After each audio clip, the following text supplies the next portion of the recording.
Welcome to మన chef. నేను మీ మాధవిని. ఈరోజు మనం సమ్మర్ స్పెషల్‌గా అంజీరు, డేట్స్ కలిపి మిల్క్ షేక్ చేసుకుందామండి. పిల్లల నుంచి పెద్దవాళ్ళ వరకు అందరూ ఎంతో ఇష్టంగా తాగే ఈ మిల్క్ షేక్‌ని చాలా సింపుల్‌గా చేసుకోవచ్చు. ఒక్కసారి చేసిచ్చారంటే మళ్ళీ మళ్ళీ కావాలని అడుగుతారు. అంత బావుంటుంది. టేస్ట్ సూపర్ ఉంటుంది. ఖచ్చితంగా ట్రై చేయండి. ఎలా చేయాలో చూపిస్తారండి. ఈ మిల్క్ షేక్ చేసుకోవడానికి నేనిక్కడ ఒక బౌల్ తీసుకొని దీంట్లో ఒక 4 అంజీర్లు వేస్తున్నాను. అలాగే 4 డేట్స్ కూడా తీసుకుంటున్నానండి. మీరు కావాలంటే ఓన్లీ అంజీర్ అయినా తీసుకోవచ్చు. లేదా ఓన్లీ డేట్స్ అయినా చేసుకోవచ్చు. నేను 2 కలిపి చేసుకుంటున్నాను. ఇప్పుడు వీటిల్లో బాగా వేడిగా ఉన్న పాలు ఒక అర కప్పు దాకా పోసుకొని, ఒక అరగంట పక్కన పెట్టుకోండి. తొందరగా నానతాయి వేడి పాలు పోయడం వల్ల. ఇప్పుడు మరొక బౌల్ తీసుకొని దీంట్లోకి 2 టీ స్పూన్ల దాకా కస్టర్డ్ పౌడర్ వేసుకొని, దీంట్లో ఒక పావు కప్పు దాకా పాలు పోసుకొని, కస్టర్డ్ పౌడరు పాలల్లో బాగా కలిసిపోయేటట్టు కలుపుకోండి. నేనిక్కడ వెనిల్లా కస్టర్డ్ తీసుకున్నానండి. ఇదే బావుంటుందనమాట. వేరే ఫ్లేవర్స్ అంత బావుండవండి. వెనిల్లా ఫ్లేవరే బావుంటుంది. నేనిక్కడ చూపిస్తున్నాను చూడండి. ఈ విధంగా మొత్తం బాగా కలిపేసుకొని పక్కన పెట్టుకోండి. ఇప్పుడు ఒక అర లీటర్ పాలని కాచిపెట్టుకోండి. అంటే ఒక 2, 3 పొంగులొస్తే సరిపోతుందనమాట. నేను ఆల్రెడీ కాచిపెట్టాను పాలనేవి బాగా కాగాయి గదా! ఇలా కాగిన పాలల్లో మనం ముందుగా కలిపి పెట్టుకున్న ఈ కస్టర్డ్ మిల్క్ ఉంది గదా! ఆ మిల్క్‌ని ఇలా కొద్ది కొద్దిగా పోసుకుంటూ బాగా కలుపుకోండి.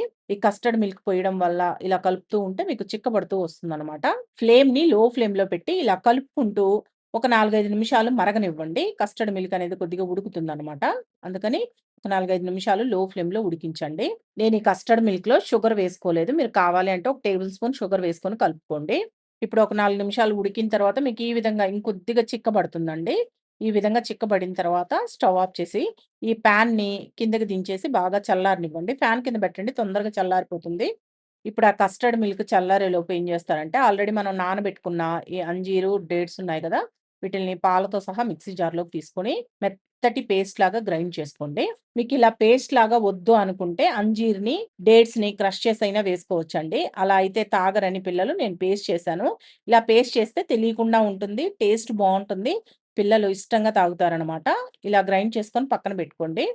ఇప్పుడు ఈ కస్టర్డ్ మిల్క్ అనేది బాగా చల్లారిపోయిందండి. ఇలా చల్లారిన తర్వాత ఈ అంజీర్ పేస్ట్ మొత్తాన్ని దీంట్లో వేసుకొని బాగా కలిసేటట్టు కలుపుకోవాలి. మనం తీసుకున్న అంజీరు, డేట్స్ 2 కొద్దిగా స్వీట్‌గానే ఉంటాయి గాబట్టి నేను చక్కెర వేయలేదు కస్టర్డ్ మిల్క్‌లో. మీరు కావాలి అంటే, కొద్దిగా స్వీట్ ఎక్కువ తినేవాళ్ళు ఉంటే కస్టర్డ్ మిల్క్‌లో కొద్దిగా చక్కెర వేసుకొని చేసుకోండి బావుంటుంది. ఇలా మొత్తం కలుపుకున్న తర్వాత దీంట్లో నేను కొద్దిగా ఐస్ క్రీమ్ వేసి కలుపుతున్నానండి. ఐస్ క్రీమ్ వేయడం వల్ల టేస్ట్ ఇంకా బావుంటుంది. పిల్లలైతే చాలా ఇష్టంగా తాగుతారండి ఈ మిల్క్ షేక్‌ని. నేనిక్కడ వెనిల్లా ఐస్ క్రీమ్ వేసుకున్నానండి. ఇదైతే బావుంటుందనమాట. లేదా మీకు ఇంకేమన్నా ఫ్లేవర్ నచ్చితే వేసుకోవచ్చు. కానీ వెనిల్లా ఐస్ క్రీమ్ అయితేనే బావుంటుంది. ఇలా మొత్తం బాగా కలిపేసిన తర్వాత ఈ గిన్నెని డైరెక్ట్‌గా ఫ్రిడ్జ్‌లో పెట్టుకొని ఒక 1 అవర్ అలా వదిలేయండి. 1 అవర్ తర్వాత చల్లగా గ్లాసుల్లో పోసుకొని తాగండి.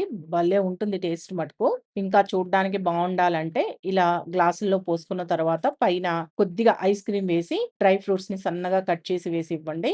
చూడటానికి బావుంటుంది. పిల్లలు ఇష్టంగా తాగుతారు. పిల్లలకే కాదండి పెద్దవాళ్ళు గూడా ఫిదా అయిపోతారు దీని టేస్ట్‌కి అంత బావుంటుంది. తప్పకుండా ఒకసారి ట్రై చేయండి సమ్మర్‌లో. మరి ఈ వీడియో మీకు నచ్చింది అనుకుంటున్నాను. నచ్చితే మనా షెఫ్ ఛానెల్‌ని సబ్స్క్రైబ్ చేసుకోండి.